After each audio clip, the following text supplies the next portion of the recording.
Écoutez, l'Afrique est un continent à part. Je vous révèle quelque chose qui n'a jamais été révélé. L'Afrique est l'utérus de la Bible. Prends ça bien. La Bible nous appartient aussi. L'histoire de la Bible, c'est notre histoire. Il n'y a aucun continent qui peut revendiquer ça, à part Israël, qui est le peuple de l'Alliance, par lequel Dieu est. Mais Dieu a intentionnellement inséré l'Afrique dans toute la Bible. Le grand homme, le grand patriarche, l'homme d'Alliance, Abraham, quand il a eu faim à Cana, il s'est réfugié où? En Afrique. Il est parti en Afrique. Pauvre, il est sorti en Afrique, riche. C'est ça qui se répète encore aujourd'hui. Les gens intelligents partent en Afrique, pauvres, ils reviennent riches. Ça ne commence pas aujourd'hui. Les gens ont lu la Bible aujourd'hui. L'homme qui avait l'alliance avec Dieu, il était pauvre ici, il est parti là-bas, il s'est enrichi. C'est comme ça aussi ils étaient venus là-bas. Abraham, c'est la figure emblématique dans l'humanité. Parce que l'homme, Abraham, c'est lui qui est à la tête des 3 plus grandes religions monothéistes, le judaïsme, le christianisme et l'islam. Mais cet homme qui a influencé l'humanité par son appel a été béni en Afrique, a vécu en Afrique. Oh, est-ce que c'est en train de parler de quelqu'un? Oh mon Dieu, que l'Afrique redécouvre la Bible, sa Bible.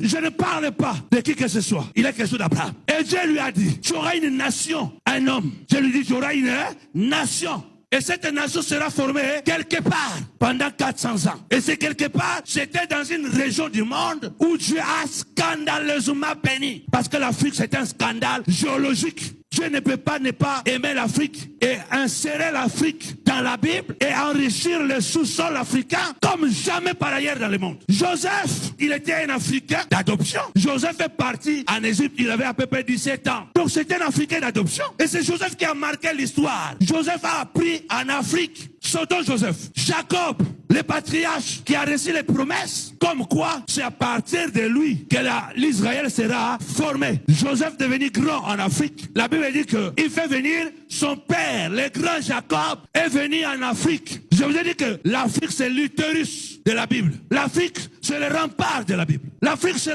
la forteresse de la Bible. Jacob est venu avec moins de 100 personnes en Afrique. C'est en Afrique qu'Israël est né et est devenu une nation. Vous voulez jouer avec l'Afrique? Ça sont des choses que ne vous prêche pas. Israël que nous voyons puissant aujourd'hui a été formé en Afrique. Parce que l'Afrique, je comprends maintenant, comme nous sommes toujours dans les spéculations, je comprends maintenant pourquoi cet homme qui a dit quoi, c'est un blanc, qui a dit quoi? L'Afrique c'est le berceau de l'humanité. Il ne l'a pas dit par rapport au paradis, non. Il a dit par rapport à la Bible. Il a lu la Bible. Il a compris que toutes les grandes figures qui ont impacté ce monde ont vécu en Afrique. Israël, cette nation, aujourd'hui, a été formée chez nous les Africains. Jacob est mort en Afrique. Il a été enterré à Cana, mais il est mort en Afrique. Vous voulez jouer avec l'Afrique? Moïse, c'est un Africain. Moïse est Africain. Oh, c'est pour la première fois que tu entends ça. Hein? Moïse est un Africain d'origine juive. Oh, vous comprenez là? Mon fils Samuel, il est italien d'origine. Donc Moïse, c'est un Africain. On connaît la place de Moïse dans la religion judaïque. C'est Moïse qui a écrit les 5 premiers livres qui sont la fondation de toutes les Écritures. Mais cet homme est un Africain de naissance. Cet homme a appris l'intelligence en Afrique, a été éduqué par les Africains. Oh mon Dieu, oh mon Dieu. La Bible, c'est notre affaire. Sans Moïse, il n'y a pas la loi. Sans Moïse, il n'y a pas de prophète. Sans Moïse, il n'y a pas Samuel, il n'y a pas Élie. Mais ce Moïse-là, c'est un Africain de naissance. Oh, oh. Moïse est un Africain de naissance. J'écoute parce qu'il y a tellement de choses. Regardez bien. Même le plus grand, l'homme du monde, Yeshua Mashiach, l'alpha et l'oméga, le verbe incarné, quand il est né, au Moyen-Orient, on voulait le tuer par Hérode. Pourquoi Dieu n'a pas dit, réfugie-toi en France, va en Inde? Pourquoi encore l'Afrique? My God, my God. Oh Afrique, redécouvre la Bible. Oh Afrique, que Dieu te donne des hommes intelligents pour que notre continent soit sauvé. Pourquoi l'Africain ne veut pas comprendre?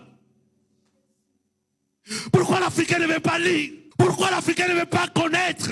Vous ne pouvez pas imaginer la spiritualité qui se trouve en Afrique. Mais cette spiritualité est liée à cette parole. On n'a pas besoin de suivre les Blancs. Dieu n'envoie pas son enfant aux États-Unis. Dieu n'envoie pas son enfant en Inde, en Asie, je ne sais pas où. Mais j'ai dit à Joseph, il y a un endroit dans le monde. Il y a un coin. C'est une cuveuse. C'est un incubatrice. Amène mon enfant en Afrique. Même Jésus a été caché en Afrique.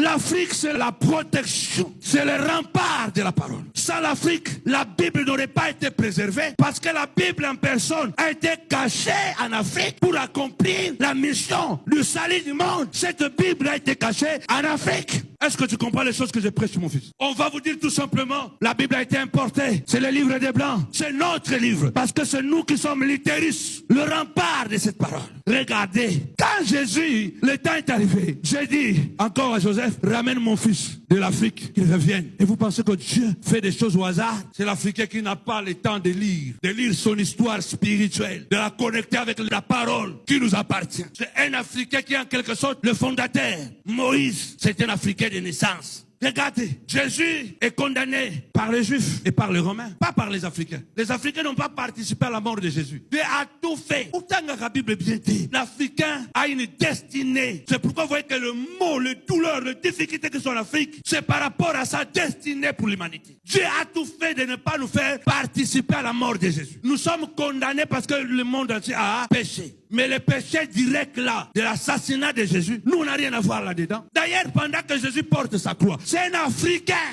My God. Simon de Cyrène qui prend la croix de Jésus, qui l'amène jusqu'à l'autel de Golgotha. Encore un Africain. Africain au départ de la Bible, Africain à la fin de la Bible. Parce que Jésus c'est l'alpha et l'oméga. La Bible nous appartient. Redécouvrons la Bible. L'homme noir doit redécouvrir la Bible. Ah, Afrique. Ah, Afrique, Afrique, Afrique, Afrique. On est dans les spéculations. On veut entendre, mais on ne veut pas lire. On ne veut pas réfléchir. Je vous livre un secret. J'ai du mal à suivre 2-3 fois mes prédications. Mais mes notes, je peux les lire pendant des dizaines de fois. J'ai parlé, oui. Maintenant, je dois retourner là où j'ai écrit. Afin d'approfondir encore. Je lis mes notes des dizaines, même des centaines de fois déjà. Je vous ai dit que les messages sur le zodiaque, je les ai prêchés pour la première fois en 94, 95. Plus de 30 ans passés. Mais je les lis encore. L'homme noir ne veut pas réfléchir.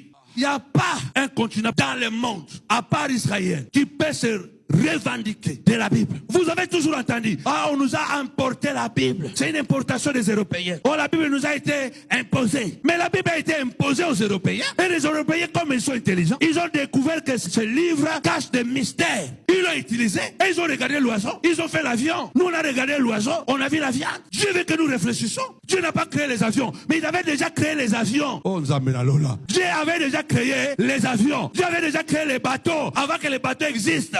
Envoyer les animaux aller sur la mer. Les hommes intelligents ont dit que non, si l'animal va sur la mer, nous sommes payés, frôler, surfer sur la mer. Mais nous, on a vu l'océan, on a vu le poisson, on a seulement mangé les poissons, c'est fini. Que l'Afrique redécouvre la Bible, sa Bible.